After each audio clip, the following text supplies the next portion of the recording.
Si su padre Enrique II fundó una dinastía entre espadas y sábanas, su bisnieto Juan II de Castilla prefirió las musas a las guerras y los poetas a los balidos. Fue un rey culto, sensible, melancólico y, según sus contemporáneos, tan enamorado de la belleza como distraído en el gobierno. El cronista Fernán Pérez de Guzmán lo describió con elegancia cruel. Amó la justicia, mas no la ejecutó. Amó las letras, mas no las entendió. Y podríamos añadir, amó mucho, pero nunca bien. Juan II pasaba más tiempo en tertulias poéticas que en el campo de batalla. Su corte fue el primer salón literario de Castilla, lleno de trovadores, rimas galantes, suspiros cortesanos y, por supuesto, escándalos disfrazados de metáforas. Allí brillaron nombres como Íñigo López de Mendoza, el Marqués de Santillana o Juan de Mena, quienes dedicaban sus versos tanto al amor platónico como a su propia vanidad. El rey, más dado al suspiro que al decreto, se dejaba mecer por la lira mientras el reino ardía en intrigas. En resumen, Castilla necesitaba un rey de hierro y tenía un poeta con corona. Juan II se casó 2 veces, primero con María de Aragón y luego con Isabel de Portugal. Ambas le dieron hijos, paciencia y motivos de arrepentimiento. La primera, María, fue una reina virtuosa y discreta.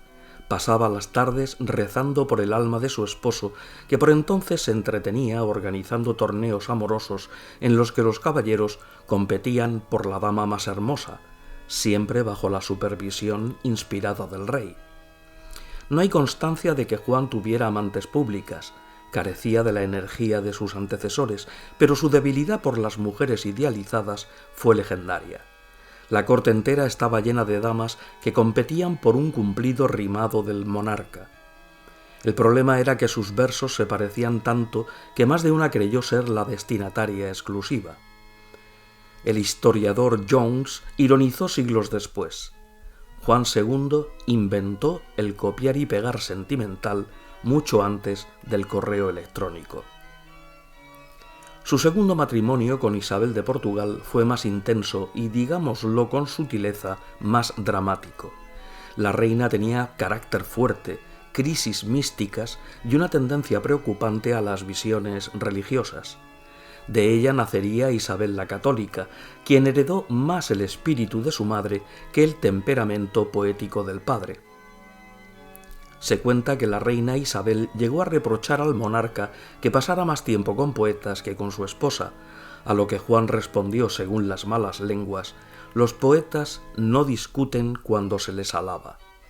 La frase, de ser cierta, revela su genio diplomático o su suicidio matrimonial.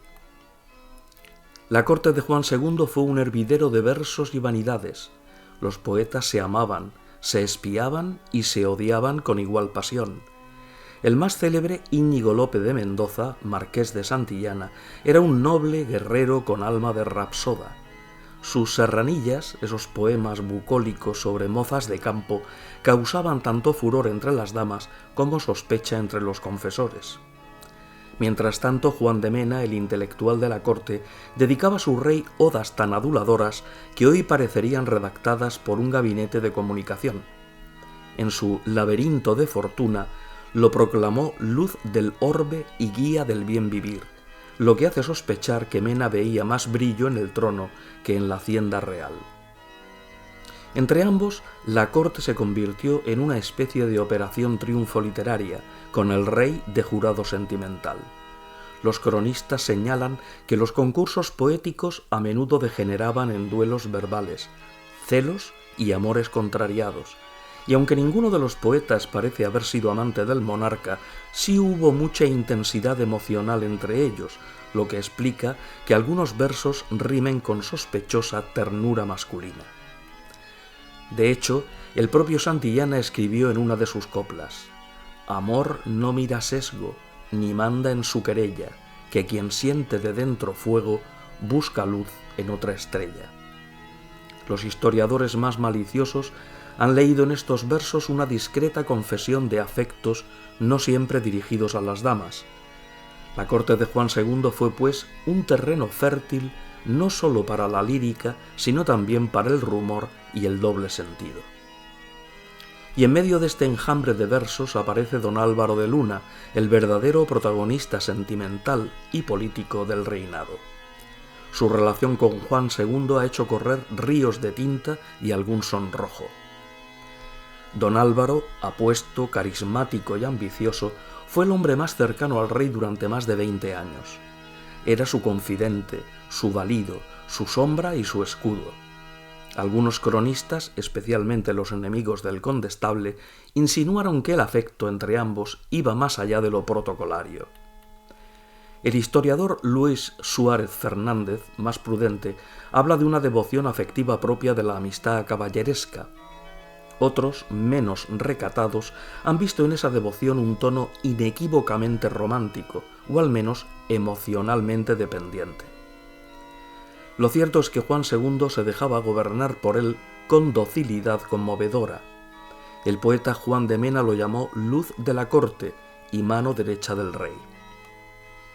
Cuando sus enemigos lograron que el monarca lo mandara ejecutar en 1453, el propio Juan lloró desconsoladamente y se encerró durante días, repitiendo, según cuenta Pérez de Guzmán, «Maté al hombre que me hacía ser rey».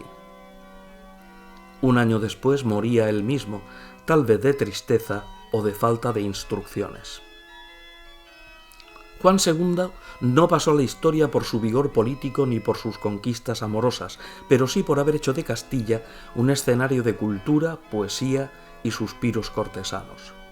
Su legado fue una corte refinada y un reino agotado. Los nobles intrigan, los poetas suspiran, el rey declama y el Estado se tambalea. Como escribió un cronista anónimo del siglo XV, en su tiempo florecieron las letras, los cantares y las damas, y menguó el tesoro, el orden y la guerra. Fue en suma el primer monarca que confundió la lírica con la política y que demostró que un reino puede sobrevivir con versos, siempre que los enemigos no lean poesía. Si Enrique II fue la encarnación del deseo y Fernando el Católico la del cálculo, Juan II representa el amor estético, el del hombre que prefiere una rima a una conquista. No tuvo grandes amantes, pero sí muchos adoradores, incluso algunos rimados. Dejó tras de sí una corte poética, un reino en ruinas y una hija que pondría orden a golpe de rosario. Y en el fondo hay algo entrañable en ese rey que, mientras su corona se tambaleaba, aún encontraba tiempo para preguntar a sus poetas: ¿qué palabra rimará mejor con melancolía?